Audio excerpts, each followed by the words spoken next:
will have a beautiful aftari and the sehri, inshallah. Is that the reason you deprive yourself all day long?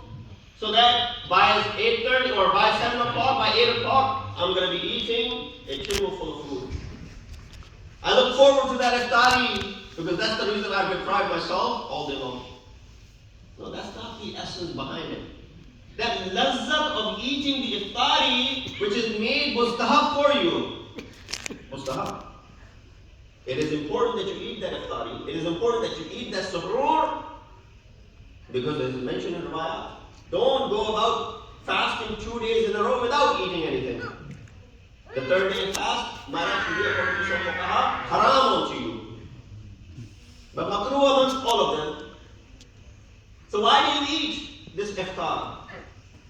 Just for the little bit of strength, and you can also enjoy a little bit of lazzat.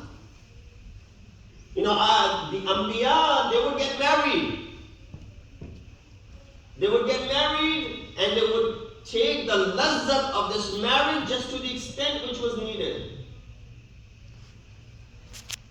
So that they could be role models for you. But they did not become subservient to this lazzat and these desires and these lusts. That's where the line has to be drawn. Rasulullah said what? Or she said what? I am inclined towards you, O Rasul. Why so?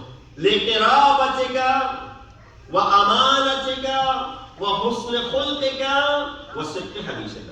You understand all of these words? I don't even need to translate it. Number one, for the children.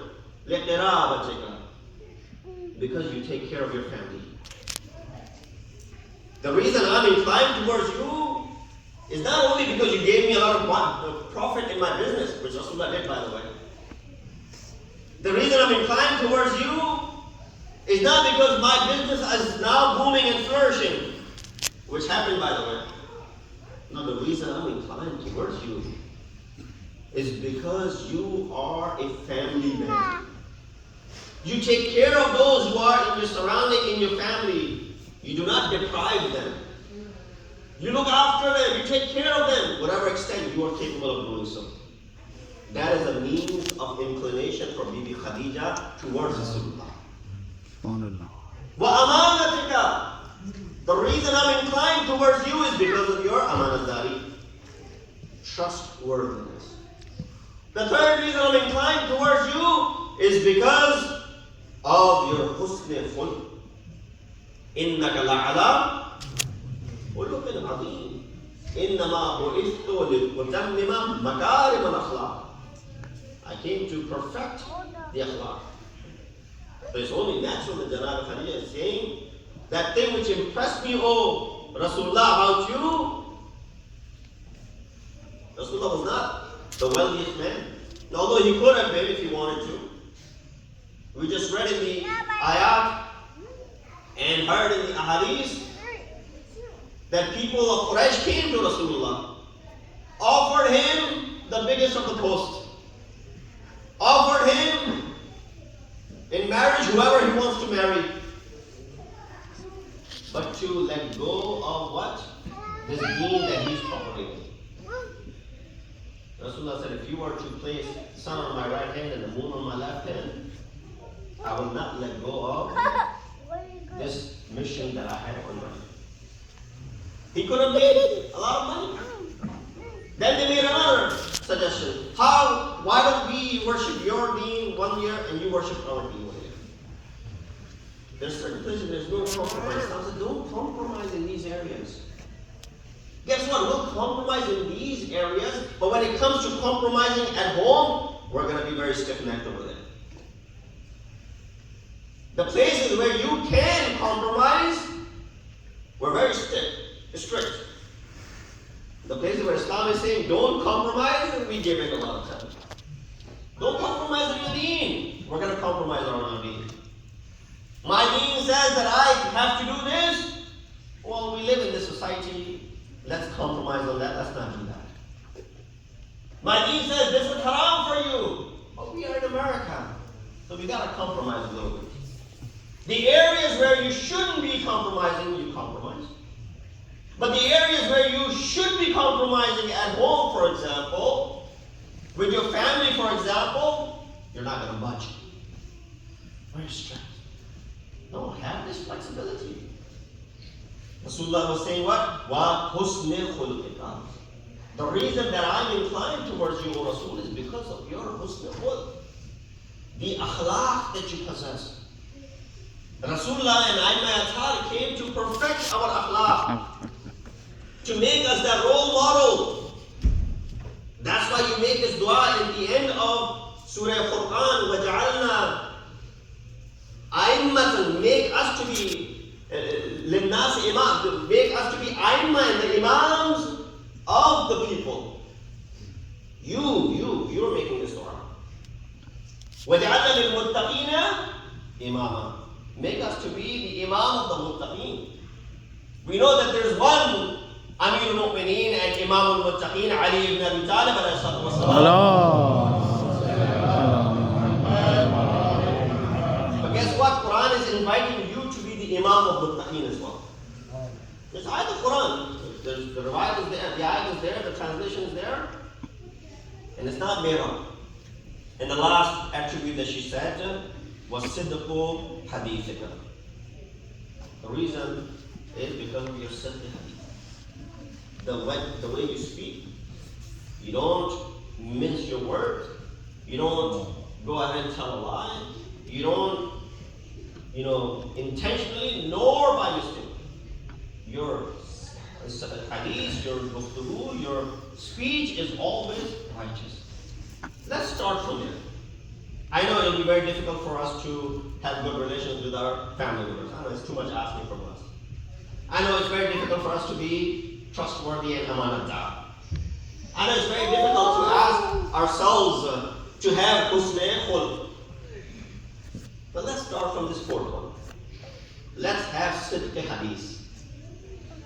Let's speak righteously. Especially with your kids, especially with your families, especially with your spouse. Have sidq hadith. There's a lot of problems when it comes to the marriages in our communities and our societies. Why marriage is difficult in our society? We have a hadith. It says, إِذَا جَاءَكُمْ مَنْ تَرْضَوْنَ خُلْقَهُ وَدِينَهُ فَزَوِّجُوهُ. When someone comes whose deen and whose khuluq satisfy you, give your child in marriage to that person. Give your child in marriage to that person.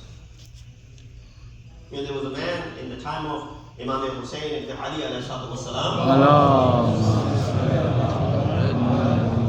who had become the reason for dispute and separation between his son and his daughter-in-law.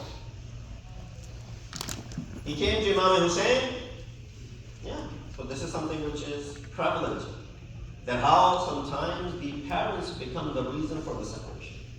When they should be the ones joining, when they should be using their tajruba and their experience to keep their kids, son-in-laws and daughter-in-laws together, they are becoming the very reason for the separation.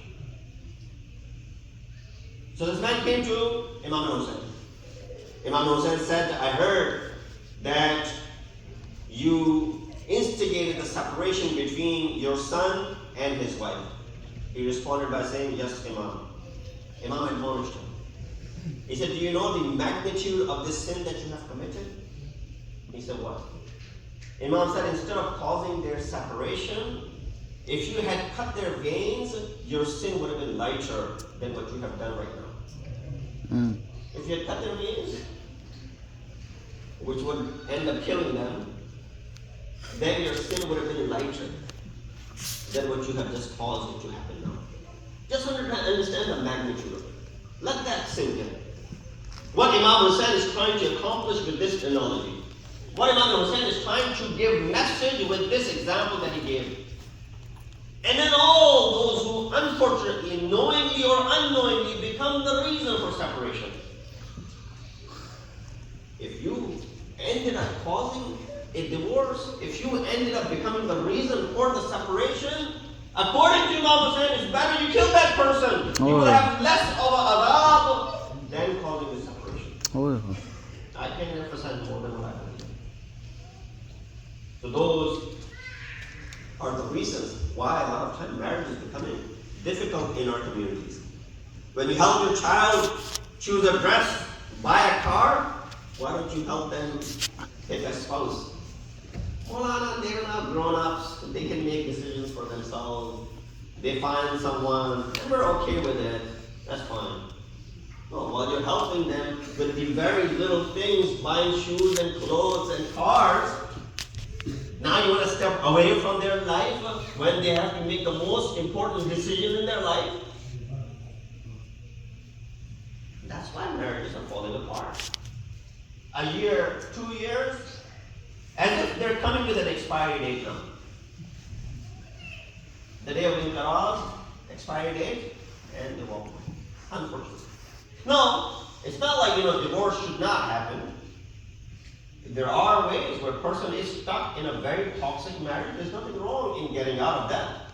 Nobody's saying that you suffer all your life. Islam has made this to be halal. The only halal which is abhorred by Allah subhanahu wa ta'ala. But nonetheless, it's not saying, no, that's it, you married, now you're stuck forever. You come out of it. It's a toxic relationship. You don't want to be in it, move forward with it. But this is where elders need to step in. The third sifat of Bibi Khadiza. I said the fourth sifat that I was going to talk about. The first one that we spoke about is ahsanu jamalan. Number 2, akmaluhunna aqlan. And the third one, ashja'un nas. She was what? She was the most, as far as the bravery is concerned. Ashja'un nas man ghalabaha.